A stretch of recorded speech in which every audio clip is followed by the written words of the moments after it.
Inch होता है, ये एक के बाद जो एक और 1.5 के बीच में जो बड़ी लाइन होती है, जैसे कि मैं यहाँ पर जिस पर फिंगर रख के आपको दिखा रही हूँ, वो वाली लाइन हमारी 1.25 इंच कहलाती है।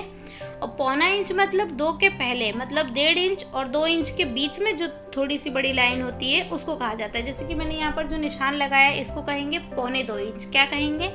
1.25 इंच। और इसके बाद वाली जो लाइन है बड़ी, उसको कहेंगे 2.25 इंच, और जो सबसे बड़ी होती है उसको कहते हैं 2.5 इंच। तो इस प्रकार से हम इंची टेप के बारे में जान सकते हैं। और ये जो मैं अभी इंची टेप को आप लोग को पीछे करके दिखा रही हूँ, तो ये पीछे करके जो मैं आप लोगों को दिखा रही हूँ इंची टेप, यहाँ पर 1 से लेकर 150 तक के नंबर्स लिखे होते हैं। ये वाला जो पीछे वाला जो इंची टेप है वो सेंटीमीटर में होता है, और ये जो साड़ी से जो ब्लाउज की कटिंग करना होता है उसके काम आता है। जैसे कि हमें कोई भी चीज़ मीटर में नापनी है, 1 मीटर या 80 सेंटीमीटर हुआ या 1.5 मीटर हुआ, तो हम इस प्रकार से नाप सकते हैं इंची टेप के।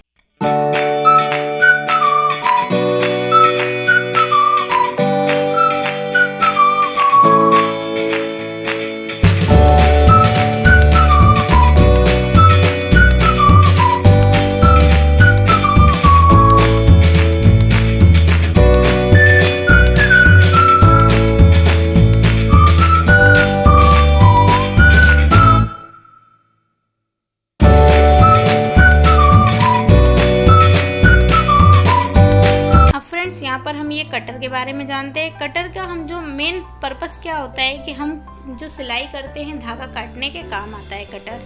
अब ये मैं आप लोग को बता रही हूँ ऑयलिंग करने वाली जो कैन है या ऑयल डालने वाली जो कहलाती है कैन, उसको हम कैसे यूज़ करते हैं। यहाँ पर देखिए फ्रेंड, जितने भी होल हैं हमारी मशीन में, अगर हम इसमें ऑयलिंग अच्छे से कर देते तो हमारी जो मशीन होती है वो बहुत ही